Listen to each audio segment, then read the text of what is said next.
오정동 농수산물 도매시장은 1987년도에 설립된 대전시에서 가장 오래된 도매시장입니다.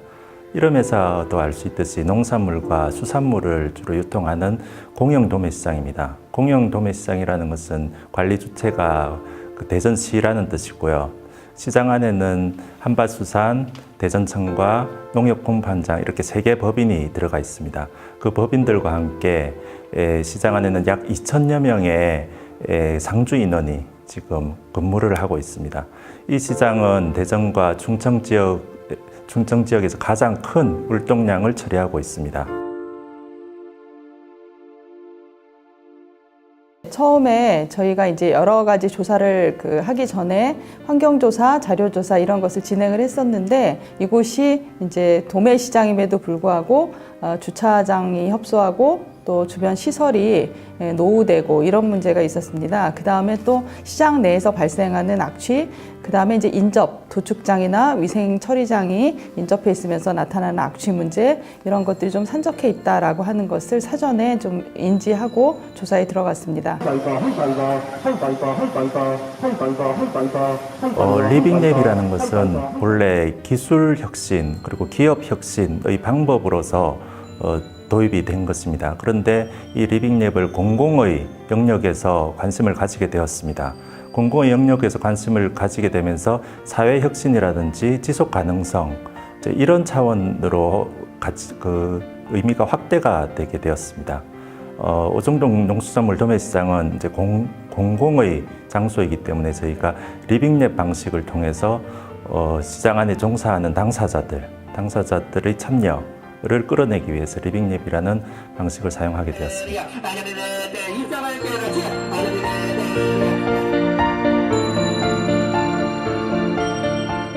참여 계기는 2가지로 좀 나눌 수 있을 것 같은데요. 제가 링크 사업단의 플러스 사업단에 지금 일을 맡고 있습니다. 그래서 그 목표 중에 하나인 지역사회 기여에도 참여하고 싶었고요.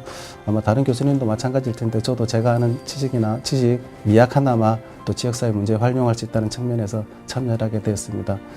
사업팀은 크게 두 형태로 나뉘는데요. 하나는 이제 그 사업 제목에서 보다시피 그 센서를 활용하는 IT 분야에 이제 제가 참여를 하고 있고요. 그 다음에 다른 분야로는 이제 선정된 환경 문제, 그중에 지금 악취 문제가 이제 대표적인데요. 그 악취를 해결할 수 있는 기술을 가진 환경 전공하신 분들이 이제 참여를 하고 있습니다. 크게 한 5가지 문제를 압축이 됐는데 그 문제 중에 요번에 저희가 이제 최우선 문제로 선정된 게 이제 악취 문제고요. 그래서 악취 문제를 해결하는 악취 저감 장치 개발과 근데 사실은 그 악취 저감 장치가 지금 그 일반적인 방법으로는 특정한 시점을 정해서 포집해서 분석하는 그런 이제 상태인데 저희 쪽에서는 좀 그 센서를 활용해서 실시간으로 모니터링할 수 있는 그런 부분으로 가자. 그래서 크게 보면 악취 문제에 이제 저희가 그 4차 산업혁명의 기반 기술이 될 수 있는 그런 부분을 적용을 해서 사회 문제를 해결하는 이제 그런 크게 IT 기술과 환경 기술 2가지가 이제 적용됐다라고 말씀드릴 수 있겠습니다.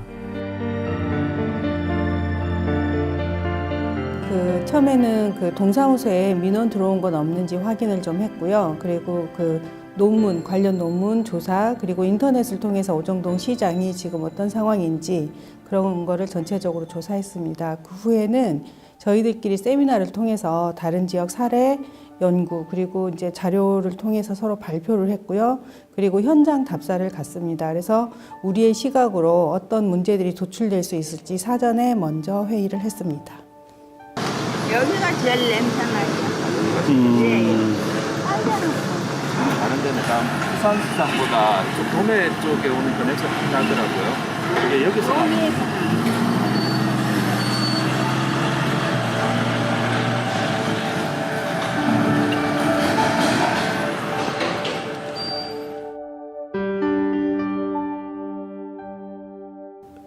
본격적으로 조사하기 전에는 악취 문제라든지 교통 문제, 주차 문제 이런 문제들을 미리 가지고 들어갔습니다. 그런데 당사자들과 직접 대화를 하면서 이제 새로운 문제점들을 많이 발굴을 할 수가 있었습니다. 문제를 막 도출해가지고 그걸 꼭 해결하는 게 아니라 저희가 지금 있는 상황에서 어떻게 더 하면 더 발전을 할 수 있는지. 그 센서가 지금 그 8월달 나는 냄새하고 10월달 냄새나고 또 틀립니다. 농수산물 도매시장이라는 특성이 있기 때문에 농수산물이 유통되는 과정, 그리고 이제 시설을 어떻게 관리하는가, 이런 과정에 중심을 맞추어서, 그리고 이제 이용하는 사람들을 이제 초점을 두어서 저희가 한 40여 명 정도의 상인들, 그 다음에 주변 소비자, 그 다음 시설 관리하는 관계자들, 이런 형태로 인터뷰를 진행했습니다. 상인이셨던 분과 하역하시는 분, 그리고 그 주차를 하시는 분 사이에서 각자 자기의 삶의 관점으로 얘기를 하다 보니까 입장의 차이가 좀 드러났었어요. 그래서 우리가 조심하게 그 한 분 한 분에 대해서 좀 조심스럽게 접근해야 되겠다는 생각을 했었습니다.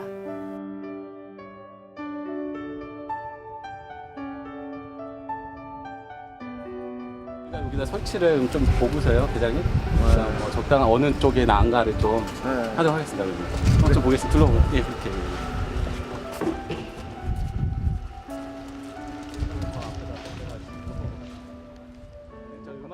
음악?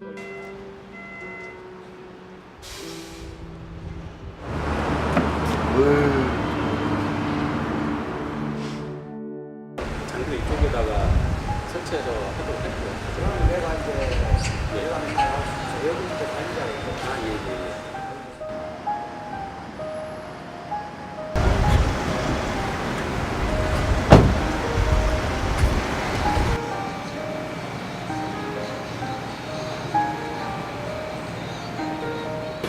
이게 지금 저희는 이제 패시브 샘플러라 그래가지고요.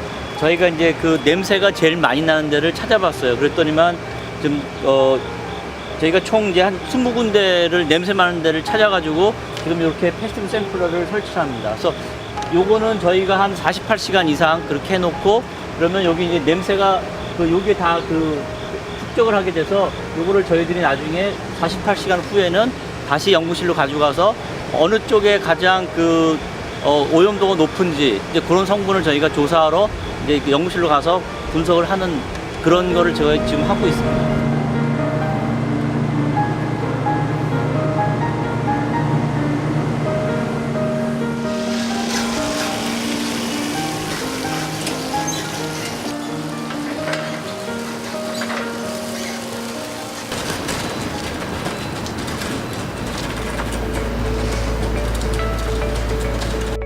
집중기라고 합니다. 그러니까 먼지나 악취 물질을 전기 플러스 마이너스 원리를 이용해서 처음에 그 오염 물질에다가 전화를 줘갖고 그거를 음극 양극해서 포집하는 원리거든요. 그래서 들어갈 때 나올 때 그 포집된 이 안에 포집하는 구멍 같은 게 있습니다.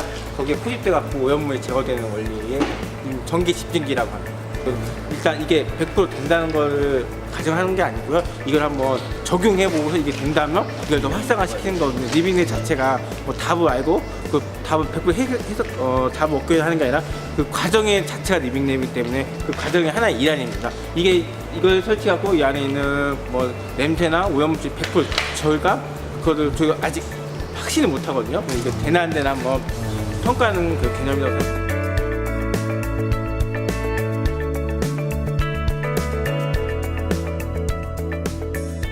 대전대학교에서 패시브 샘플러를 통해서 악취를 측정하였는데 저희가 현장 조사에 나가서 측정했던 부분하고는 차이가 있었습니다. 주민들이 파악하고 상인들이 파악하기에는 양파동 쪽에서 냄새가 많이 나는 것으로 이야기를 하였는데 실제 측정 데이터로는 이제 수산동 쪽에서 악취가 많이 발생하는 것으로 오차가 있었습니다.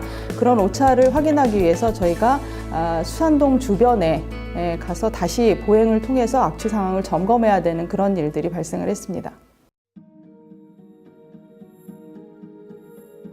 패시브 샘플러를 분석했던 이유는 오정동 농수산물 시장의 악취 현황을 조사하기 위해서 SO2와 NO2 물질을 대상으로 15개에서 25개 지점을 대상으로 패시브를 통해서 현황을 조사해 봤습니다. 1차 조사 기간 같은 경우에는 날씨가 맑은 날, 냄새가 없는 날 측정을 수행을 했고요. 2차 조사 같은 경우에는 냄새가 좀 있었던 날을 대상으로 수행을 했습니다. 조사 결과 SO2 같은 경우에 1차에는 0.4 ppb, 2차에는 1.1 ppb 정도의 평균적 농도가 나왔고요.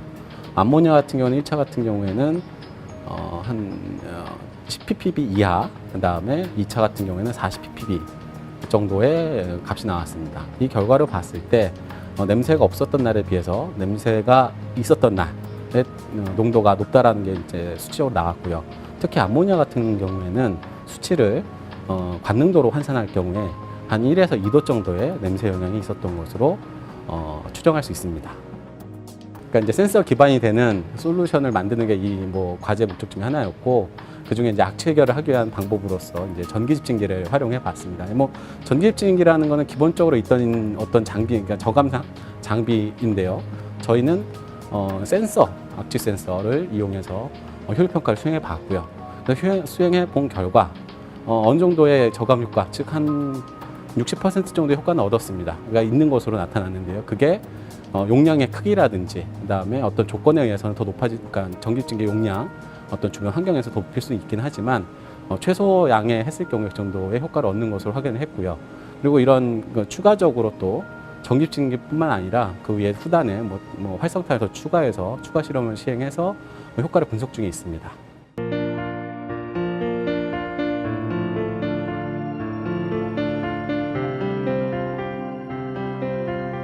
시장 상인이나 관계자분들은 리빙랩이나 워크샵 이런 것들이 굉장히 낯설게 느껴지실 겁니다. 그래서 퍼실리테이션이라는 방법을 도입을 해서 이분들이 직접 내놓은 우리 시장의 문제들을 함께 공유하고 다른 분들의 이야기를 듣는 토론의 과정을 통해서 핵심 과제 5가지를 도출하는 과정을 거쳤습니다. 이런 과정을 통해서 최종적으로 도출된 이슈에 대한 이분들이 함께 공동의 문제로 수용할 수 있는 효과가 있을 것으로 기대를 하고 있습니다. 저희가 사전 인터뷰를 통해서 얻은 결과가 이제 공간의 문제, 그다음에 이제 시설의 문제, 그다음에 생활의 문제, 기타 문제, 이런 이제 4가지의 범주의 문제들이 다양하게 나왔는데요. 실제 1차 워크숍을 진행한 결과 가장 이제 문제로 심각하게 느끼시는 부분은 경매동이 협소하다라든가, 그다음 주차장이 비효율적으로 운영된다든가, 인접 악취가 상당히 심각하다라는 문제, 그다음에 이제 그 수산물 같은 경우에 해썹이라는 제도를 도입했으면 좋겠다라는 문제, 그다음에 도매시장을 진입할 때의 교통 문제, 라는 것 정도로 5가지로 주요한 핵심 문제가 압축이 됐고요. 2차 워크숍을 통해서 그 5가지 중에서 다시 악취 문제와 주차장 문제가 가장 심각하고 시급히 해결해야 될 문제로 이제 언급이 되었습니다. 그 뒤로 최종적으로 이제 악취 문제를 가장 시급하고도 이제 주민 참여를 통해서 해결할 수 있는 문제다라는 의견이 종합이 되어서 악취 문제에 집중해서 문제를 해결해 나가는 방향으로 진행을 하였습니다. 그 외부인의 시각과 그 직접 삶에 터전인 사람들의 시각의 차이는 있었던 것 같습니다. 저희는 쓰레기나 악취 문제, 그리고 거기에서 일하시는 분들의 그 삶의 질의 관점을 주로 봤다고 하면, 그분들은 그 사업의 관점으로 봤던 것 같고요. 그러면서 이제 그 와중에서 삶의 질의 문제는 나타났었던 것 같습니다.